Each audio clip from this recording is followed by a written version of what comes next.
শিল্পের শ্মশানভূমি শব্দটা শুনতে যতটা নিষ্ঠুর, পশ্চিমবঙ্গের অন্যতম প্রধান শিল্পাঞ্চল হাওড়ার দাসনগরের বাস্তব চিত্রটা আজ ঠিক ততটাই ভয়ানক। একসময় যে অঞ্চলে ভোরের সাইরেন শুনলে হাজার হাজার শ্রমিকের ঘরে হাঁড়ি চড়ত, যেখানে কারখানার চাকার ঘূর্ণন ঠিক করত মধ্যবিত্তের ডাল ভাতের সংস্থান, আজ সেখানে শুধুই নৈশব্দ আর একরাশ হাহাকার। দাসনগরের আরতি কটন মিল আজ স্রেফ একটা অবহেলার জলজ্যান্ত দলিল। কারখানার উৎপাদন কার্যক্রম প্রায় স্তব্ধ। দেখভালের অভাব, সরকারি এবং প্রশাসনিক উদাসীনতায় কোটি কোটি টাকার আধুনিক যন্ত্রপাতি আজ মরচে পড়ে নষ্ট হতে বসেছে। কিন্তু যন্ত্রের চেয়েও বড় ক্ষতি হচ্ছে যেখানে, তা হলো মানুষের জীবনে। দীর্ঘদিন ধরে বন্ধ বেতন, মাসের পর মাস ধরে ঘরের উপার্জনের রাস্তা বন্ধ থাকায় প্রায় 500 জন শ্রমিক এবং কর্মচারী তাদের পরিবার নিয়ে চরম আর্থিক অনটন আর অনাহারের মুখোমুখি হয়ে দাঁড়িয়েছেন।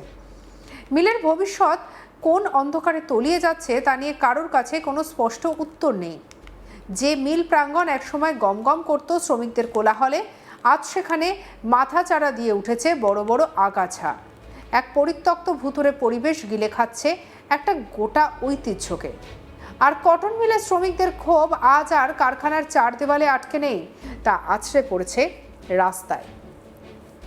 কর্মীদের স্পষ্ট অভিযোগ, মিল বাঁচানোর জন্য এবং নিজেদের বকেয়া বেতন আদায়ের দাবিতে তারা বারবার কর্তৃপক্ষের দরজায় কড়া নেড়েছেন, কিন্তু প্রতিবারই মিলেছে শুধু ফাঁকা আশ্বাস।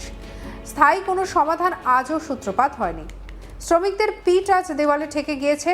তাদের সাফ দাবি, আর কোনো টালবাহানা সহ্য করা হবে না। মিলটিকে অবিলম্বে পুনরুজ্জীবিত করতে হবে, মেটাতে হবে কর্মীদের সমস্ত বকেয়া টাকা এবং কর্মসংস্থান নিশ্চিত করার জন্য কেন্দ্র ও রাজ্য উভয় সরকারকে এক টেবিলে বসে কার্যকর পদক্ষেপ নিতে হবে। প্রশ্নটা শুধু কয়েকশো শ্রমিকের পেটের ভাতের নয়, প্রশ্নটা হলো একটা ঐতিহাসিক শিল্প প্রতিষ্ঠানের অস্তিত্বের।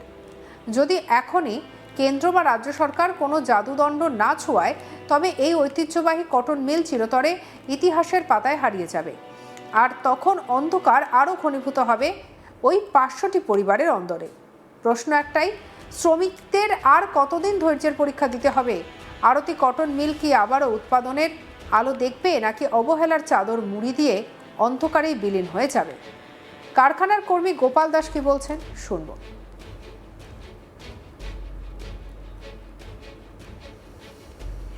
মেসিংয়ের অবস্থা খারাপ, ম্যানেজমেন্টের কোনো ভূমিকা নেই, দিল্লি প্রশাসন থেকে কিছু করছে না, দিনকে দিন মেসিং খারাপ হয়ে যাচ্ছে, আর ভবিষ্যৎ তো অন্ধকারের পথে। 6 বছর ধরে মিলটা আজ বন্ধর পথে। না রাজ্য সরকারের কোনো চিন্তাভাবনা আছে, না কেন্দ্র সরকারের কোনো চিন্তাভাবনা আছে। 12 মাস ধরে বেতন পায়নি কর্মচারীরা। মেনটেনেন্সের দায়িত্ব আছে আমাদের ম্যানেজমেন্ট যারা আছে তাদের কাছে। তাদেরকে বললে তারা বলছে দিল্লি থেকে ফান্ড পাঠাচ্ছে না, মুম্বাই থেকে ফান্ড পাঠাচ্ছে না, সেই জন্য মেনটেনেন্স হচ্ছে না। আজকে মেশিনগুলো কোটি কোটি টাকার মেশিন পড়ে পড়ে নষ্ট হচ্ছে, জং খাচ্ছে, সেট ভেঙে আছে, ওপরে জল পড়ছে চারদিকে। এই মেনটেনেন্সও ঠিক করতে পারছে না। ভেতরে ঢুকতে এখন মানুষের ভয় লাগবে। মানে 2-3 বছর হয়ে গেছে, ক্লিনিং হয়নি। সম্মুখীন ভবিষ্যৎ নিয়ে টানাটানি পড়ে গেছে। আজকে 18-19 বছর ধরে চাকরি করছে একটা ছেলে, জীবনের হাফ টাইম কাটিয়ে ফেলেছে। আজকে কে টোটো চালাচ্ছে, কে ফ্লিপকার্টে কাজ করছে, পেটের কে ভ্যান টানছে, পেটের জ্বালা কি করবে? এর একটা বিকল্প কিছু ব্যবস্থা করুক। জীবনে তো সবাই আশা নিয়ে একটা চাকরিতে লেগেছিল যে ভবিষ্যতে কিছু একটা হবে।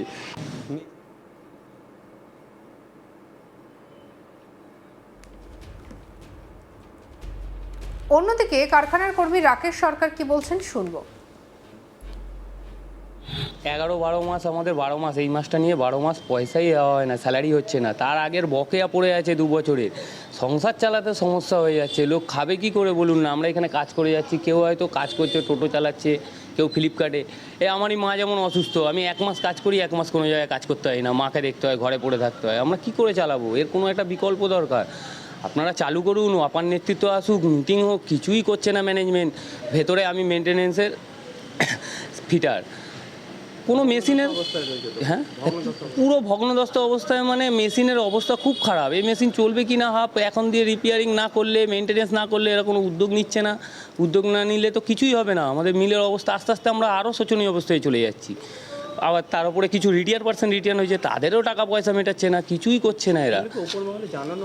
ওপর মহল জানে, সব জানে, দিল্লিতে জানে। আমরা এর আগে মিটিং হয়েছে, এর আগে গেট মিটিং হয়েছে, সেই লকডাউন থেকে 7-8 বছর ধরে এই অবস্থায়, জানে না, সবাই জানে। অন্যদিকে কারখানার কর্মী রণজিৎ মণ্ডল কি বলছেন শুনবো। কটন মিলকে এই রাজ্যের বাঁচানো দরকার। আমরা যদি 2014-র পর থেকে নরেন্দ্র মোদী বা আপনি কেন্দ্রের বিজেপি সরকারের কথা বলেন, এটাই তো দেখছি, সমস্ত কিছুটা প্রাইভেটাইজেশন করে দেয়া। সে রেল হোক, বিমা হোক, বিএসএনএল হোক বা আপনার এয়ারপোর্ট হোক, সমস্তটাই একটা মানে কি বলবো, প্রাইভেট করে দেওয়ার চেষ্টা। আমার যতদূর জানি না, মনে হচ্ছে যে এটাকেও হয়তো ওনারা সেইভাবেই কিছু একটা মনস্থির করে রেখেছে, প্রাইভেটের হাতে দেবেন। কিন্তু আমরা বলতে চাইছি, যদিও আপনি প্রাইভেটকে দিয়ে চালনা করতে চান তাই চালান, কিন্তু আমাদের কাজ আমাদেরকে ফিরিয়ে দিন। কারণ আমাদের এটা হাওড়া দাসনগরের, হাওড়া শিবপুরের গর্ব এই আরতি কটন মিল। প্রায় এখানে শুধুমাত্র আপনি যদি দেখেন যে 500 জন শ্রমিক, তা কিন্তু নয়, তার সাথে এই দেখুন এই মেয়েটাও আছে, তারও ভবিষ্যৎ জড়িয়ে আছে। সেই জন্য বলছি, আপনি একটা কতগুলো পরিবার একসঙ্গে আমরা সাফার করছি এই কেন্দ্রের উদাসীনতার জন্য। আর তো 1 বছর নয়, 6টা বছর হয়ে গেল। 6 বছর এইভাবে চালানো খুবই কষ্টকর। কারখানার কর্মী বাবলু মাঝি কি বলছেন শুনবো। সমস্যা আমাদের বেতন হয় না অনেক দিন ধরেই, তারপর ছেলেদেরকে ঠিক টাইমে দেয় না, মাইনে তো দেয় না, পিএফ কিছু ঢোকায় না, ম্যানেজমেন্ট চালু করছে না, মিল চালু হয়নি। তারপরে এবার সব অর্থের অভাবে সব ভুগছে। অনেক জানানো হয়েছে, আগের সরকার ছিল, অনেক জানানো হয়েছে, তারা কোনো গুরুত্বই দেয় না। হ্যাঁ, মেনটেন্স তো ভাঙাচোরা অবস্থা রয়েছে অবশ্যই। আগের যে সরকার ছিল তাদেরকে বহুবার করা হয়েছে, তারা কোনো কর্ণপাত করেনি, না কোনো কর্ণপাত করে কোনো দেখেনি। উল্টে তারা ম্যানেজমেন্টের সঙ্গে কোঅপারেশন করেছে, করেছে। আমাদের চাইছি যাতে মিলটা চালু হোক, ছেলেরা কাজকর্ম করুক।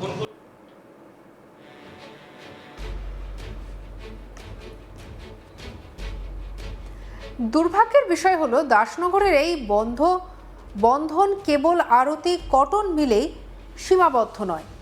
ঠিক এর পাশেই দাসনগরের মাকড়দহ রোডে অবস্থিত ভারত জুট মিলের গল্পটাও প্রায় এক। এতটাই খারাপ অবস্থা পরিস্থিতি একের পর এক কটন মিলের। দিলীপ কুমার সিং কি বলছেন শুনবো।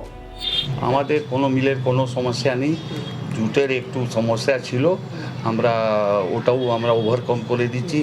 আর ডিসেম্বর থেকে যে জুটের সমস্যা ছিল, due to the stiff increase in the prices, in spite of that আমরা কোনো দিন বন্ধ করেছি না, এক শিফট চালিয়েছি, আর কোনো কমপ্লেন নেই।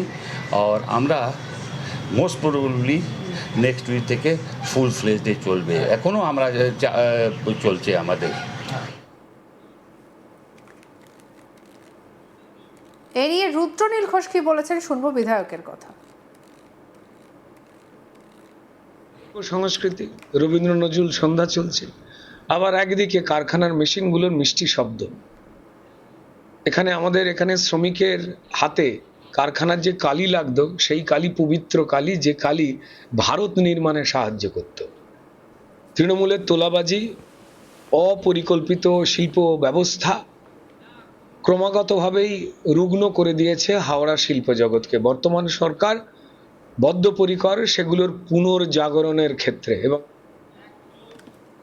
সঙ্গে রাখুন আজ তাক বাংলাকে সাবস্ক্রাইব করতে ভুলবেন না।